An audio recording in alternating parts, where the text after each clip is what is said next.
Halo semuanya, perkenalkan saya Anwar. Di video kali ini kita akan membahas tentang handling request atau penanganan request di dalam aplikasi UI2. Jadi seperti ini gambaran umum dari penanganan request. Jadi pertama request dilakukan oleh user yang kemudian diarahkan ke entry script. Misal yang index.php, kemudian dia akan menjalankan buat objek dari application. Nah, di aplikasi sendiri dia akan nge-resolve rute yang diakses oleh user. Nah, dari root tersebut, maka akan diarahkan ke controller yang menangani root tersebut. Kemudian di controller sendiri, dia akan meng-create sebuah action. Action di sini itu misal yang index, create, update, delete, maupun view. Nah, kemudian dia akan mengecek ke filter. Apakah dia itu lolos atau tidak. Kalau misal dia tidak lolos filter, maka dia akan langsung melempar respon ke user. Namun jika dia lolos filter, maka akan diarahkan ke action akan menjalankan yang pertama meload sebuah model. Yang model di sini biasanya yang terhubung ke dalam database ataupun tidak terhubung. Nah, kemudian action sendiri akan melakukan sebuah rendering view. Jadi dari model kemudian di datanya akan dirender ke dalam view yang nantinya akan hasil dari renderingnya akan dilempar sebagai respon untuk ditampilkan kepada user. Ini tadi yang saya jelaskan. Kemudian ada yang namanya bootstrapping. Jadi bootstrapping adalah proses mempersiapkan environment sebelum aplikasi mulai menerima dan memproses request yang datang. Jadi bootstrapping ini dilakukan di dua tempat. Jadi bisa di entry script dan juga di aplikasi. Jadi misalnya kalau di entry script ada dua kelas autoloader untuk library berbeda dilakukan. Misal yang entry script ini ya. Entry script itu yang index.php.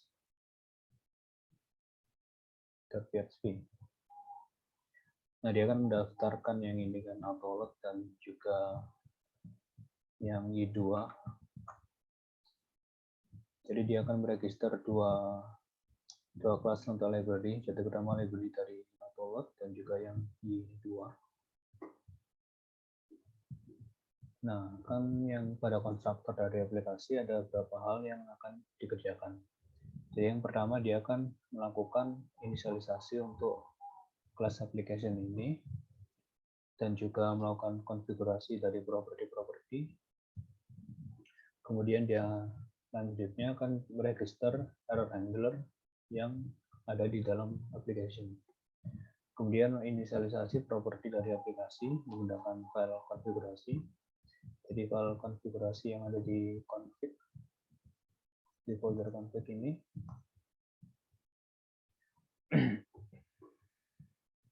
Kemudian memanggil y/b/application init yang nantinya akan memanggil bootstrap untuk menjalankan komponen bootstrapping. Kemudian dan juga mengincludekan file extension manifest di vendor user extension.php. Kemudian membuat dan menjalankan komponen aplikasi atau modul-modul yang dideklarasikan pada properti bootstrap dari aplikasi. Jadi karena bootstrap ini dilakukan sebelum menangani request, pastikan hanya komponen yang penting saja yang dimasukkan dalam proses bootstrap ini. Jadi contohnya pada mode production, Anda mungkin mengenable ini caching pada proses bootstrapping. Kemudian selanjutnya adalah routing. Jadi ketika metode application run ini dipanggil oleh entry script, hal pertama yang dilakukan adalah meresolve request yang datang. Kemudian menjalankan controller action untuk menangani request tersebut.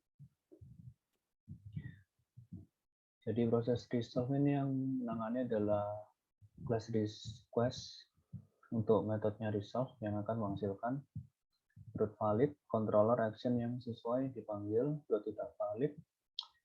Ini kita contohkan saja untuk root valid dan yang lainnya.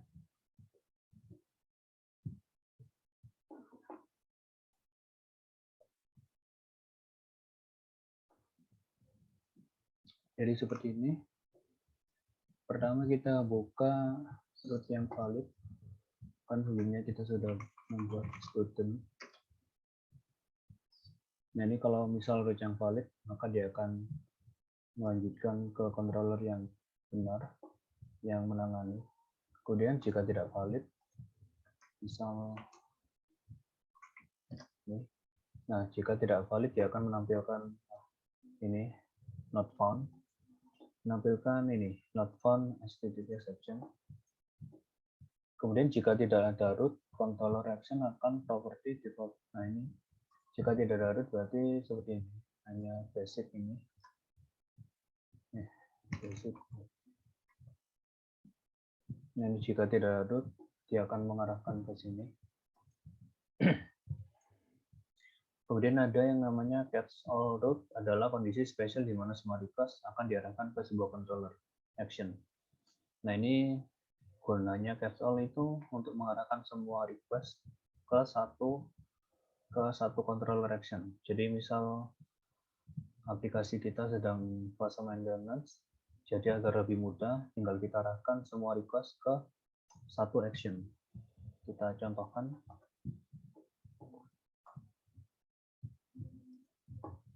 Di config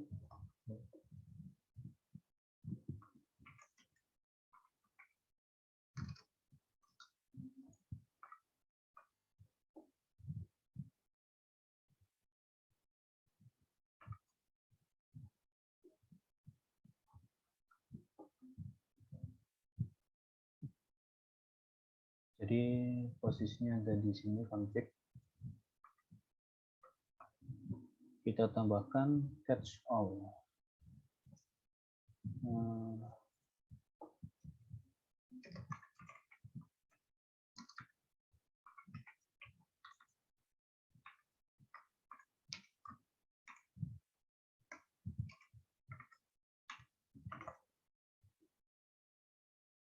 Catch all kita arahkan ke site exportnya.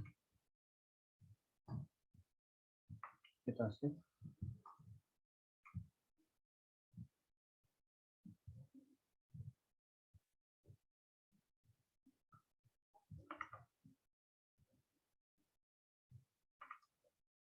Nah, maka kan kita sudah konfigurasi catch all ini mengarah ke site export, ke halaman export yang ini. Jika kita mengakses ke halaman manapun akan diarahkan ke sini. Kita akses student juga diarahkan ke sini. Kita misal root yang enggak ada student extension ini, maka tetap dia akan diarahkan ke sini. Jadi ini berguna untuk misal website kita sedang maintenance. Jadi tidak perlu repot-repot untuk mengatur semua root satu persatu. Kalau kita matikan tinggal kita hapus, maka sudah kembali seperti semula. Itu untuk catch all ya. Lanjut. Kemudian request. Request di Y itu direpresentasikan dalam bentuk objek Y web request yang di dalamnya terdapat informasi seperti parameter dari request, HTTP header, cookies, dan lain-lain. Jadi parameter dari request ini bisa didapat dengan mengambil metode Y web request get atau yang post yang akan mengembalikan nilai $_get atau $_post. Contohnya itu seperti ini. Jadi ini tuh apa ya? Yang metode get sama post ini sama kayak $get yang di PHP yang native. Jadi cara mengaksesnya seperti ini. $add request lalu get. Kemudian ini berarti dia nge-get semua parameternya. Kalau ini $add request get ID berarti hanya mengambil yang query parameter ID. Kemudian yang post juga sama. Kalau hanya mengambil satu atribut bisa langsung ditambahi petik namanya.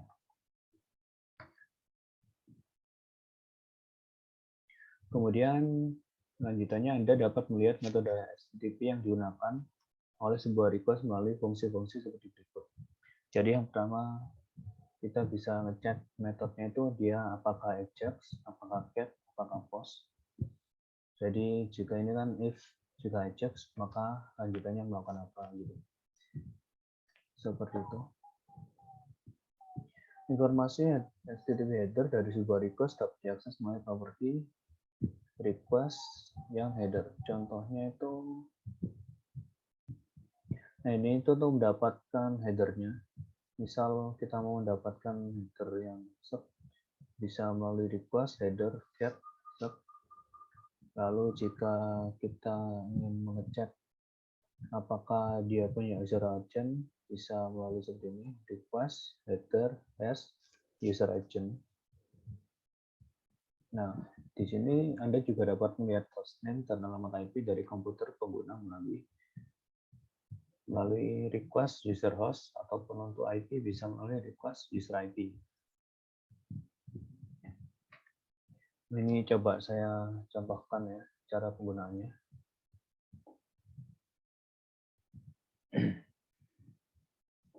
Jadi kita coba di controller, kita coba menampilkan yang user IP sama user host ini.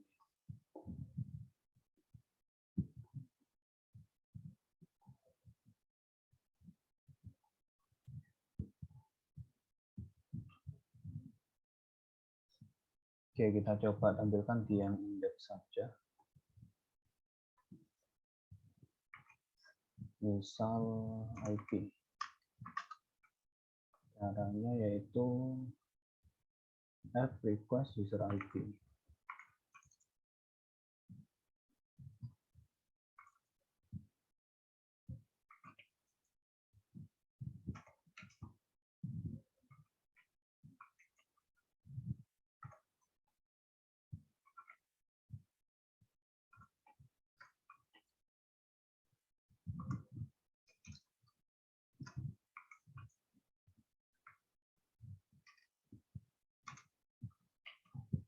Seperti ini, lalu kita masukkan di, jadi dia ini itu kan controller hanya melakukan logic saja, yang nantinya value-nya akan dipassing ke sebuah view.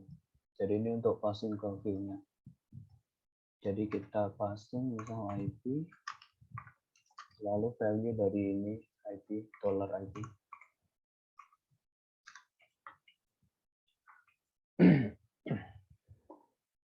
Lalu jangan lupa di indeks kita tambahkan juga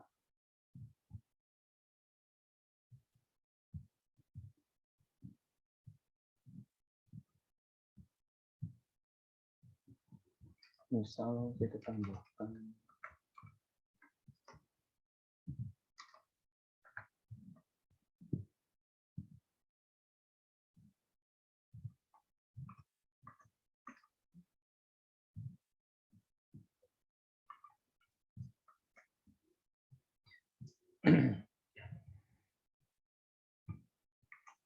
yang seperti ini.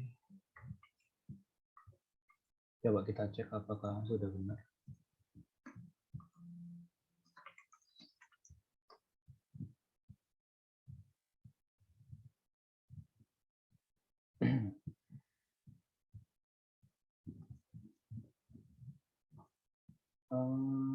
Ya, coba kita pakai yang hostname saja ya.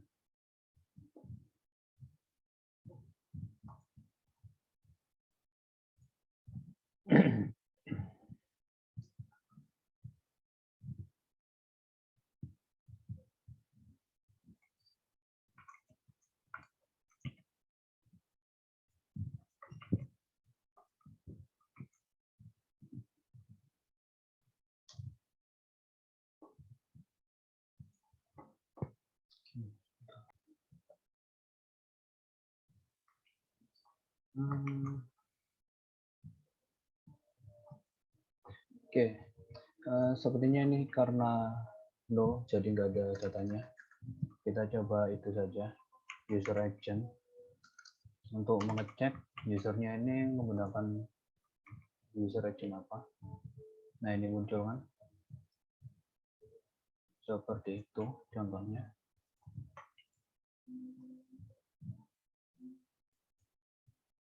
Oke, lanjut. Request URL. Jadi Anda dapat melihat bagian request URL oleh atribut berikut. Jadi ini yang masih standar ya, belum menggunakan variety URL. Jadi URL-nya itu yaitu yang setelah example.com ini ya. Jadi root-nya berarti ini kan nama project-nya, lalu lanjutannya sampai dengan query-nya. Kemudian absolute URL ini berarti semuanya, mulai dari HTTP sampai query parameternya. Lalu untuk host info itu berarti hanya host-nya saja. Di sini contohnya example.com atau bisa localhost untuk host info. Lalu path info itu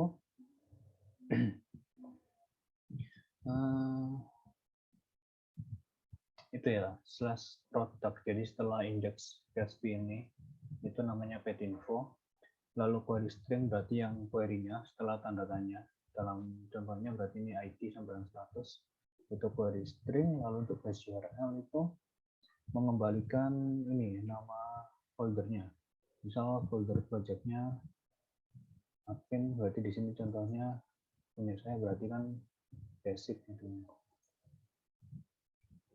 Lalu untuk script URL itu yang setelah host info, jadi yang /admin sampai index.php.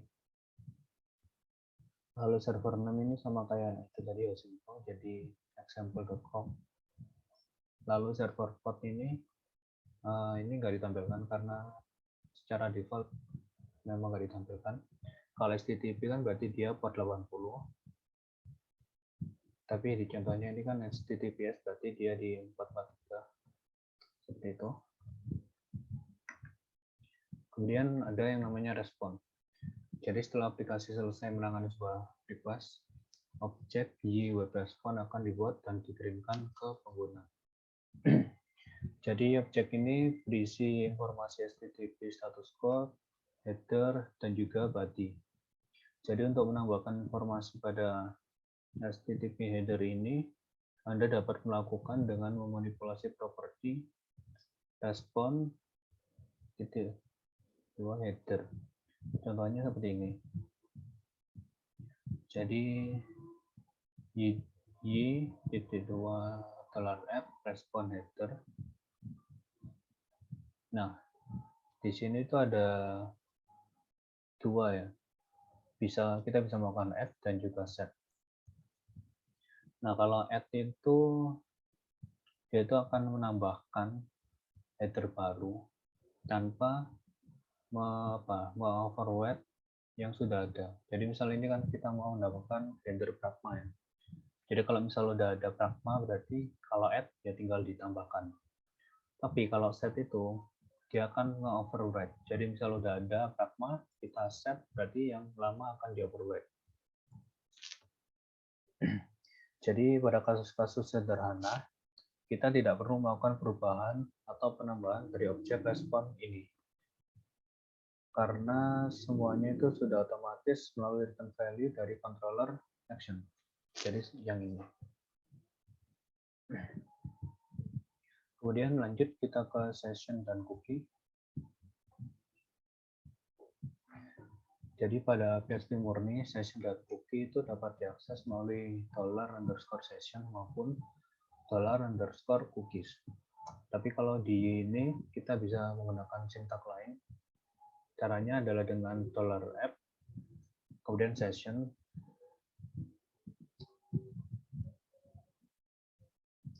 lalu untuk cookies bisa melalui $app, request, kemudian cookies.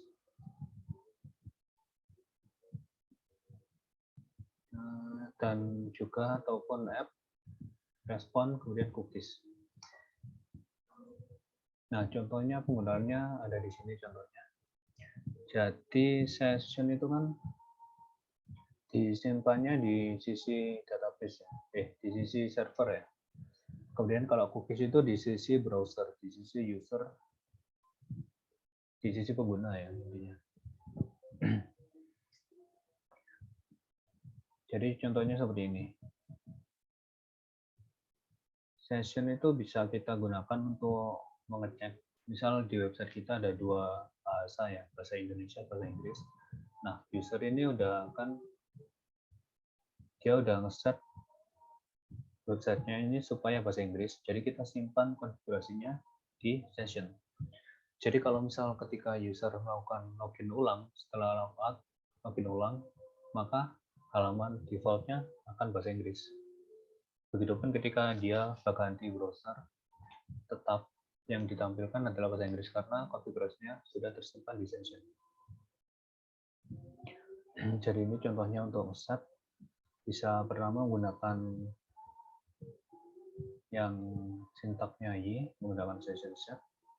Kita ngeset language, value-nya EN US, ataupun bisa juga menggunakan ini session indexer-nya, session language sama dengan EN US, atau bisa juga menggunakan sintaks PHP yang murni, yang native, $_session language sama dengan EN US. Itu untuk session contohnya. Kemudian untuk yang cookies seperti ini. Jadi pertama kita initiate variable cookies, yaitu menggunakan $f request cookies. Kemudian untuk mengambil value, kita bisa menggunakan get value. Kemudian key-nya apa?